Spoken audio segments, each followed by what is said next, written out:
I wanted to debunk this real quick because this is BS, okay? Because you guys know I like true crime stuff and I like Titanic and I like Victorian London and Jack the Ripper stuff. Somebody sent me this. A breakthrough in forensic history. Historian Russell Edwards claims Jack the Ripper has been identified as Aaron Kosminski, a Polish barber and longtime suspect, after a 100% DNA match. This is the thing. Shocker. Not everything you read on X is true, okay? This guy, Russell Edwards, he's a firm believer in this. Let's see, is this it? He wrote this book on the case, and basically, long story short, there's a shawl that one of the police officers at the time claimed to have taken off of like one of the crime scenes, and then he kept it in his family in like a drawer for over a century, and then it passed from him to his daughter to her son and blah blah blah, and it passed all the way forward. And then they took the shawl, got it DNA tested with the, oh crap, what's the not familial DNA, it's the one passed from your mother, maternal, there's like another specific name for it. It's like mitochondrial. Thank you, Kotor, you're right, mitochondrial.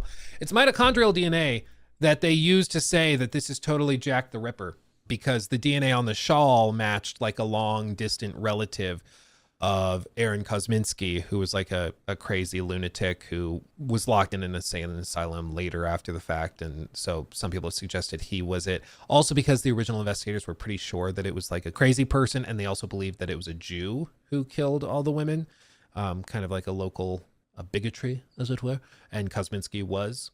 So they have this mitochondrial DNA match, but the thing is, mitochondrial DNA can only be used to prove that somebody did not do something because it's so imprecise. Like, I think the breakdown of that book I saw was like, yeah, roughly 6% of the entire population of London would match that woman's mitochondrial DNA or something like that. It was like hilariously broad.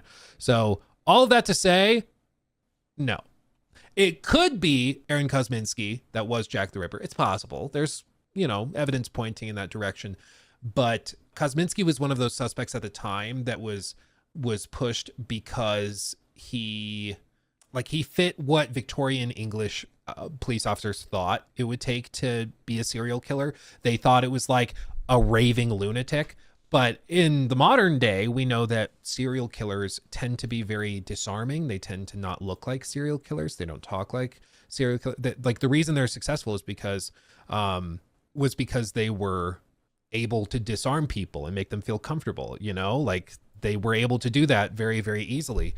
And so most likely Jack the Ripper was somebody that you would not think was Jack the Ripper. It was somebody that was able to go up to these women and make them feel comfortable enough to walk with him to like a dark corner of a street, a bit like me. How dare you?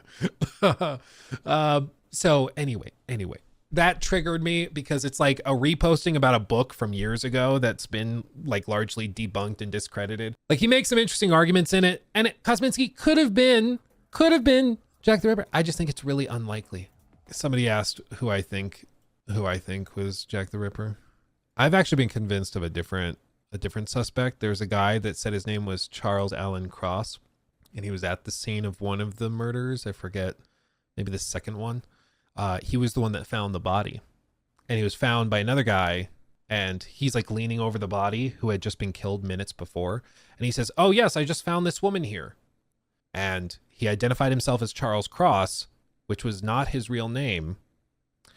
So he's at the scene of the crime, leaning over the decedent, within minutes of her being killed, like literally 1, 2, 3 minutes.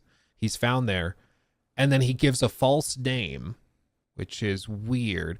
And he was not investigated at all because he was not like a raving lunatic, which the police thought the murderer would have to be. They said, no, his serial killers they can't even talk. They're raving lunatics. Like they didn't think they'd be like cool, calm, and collected. And he's actually one of the few suspects that we have a picture of him much, much later in life, posing outside of one of his houses, or a house that he lived at. And this is what he looked like. So we actually have a picture of him. They've done like digital alterations and stuff to upscale it. But yeah, we actually have a picture of him.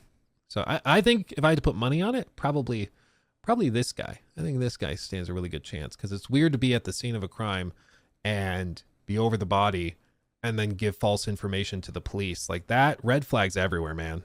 All over the place. Like, oh,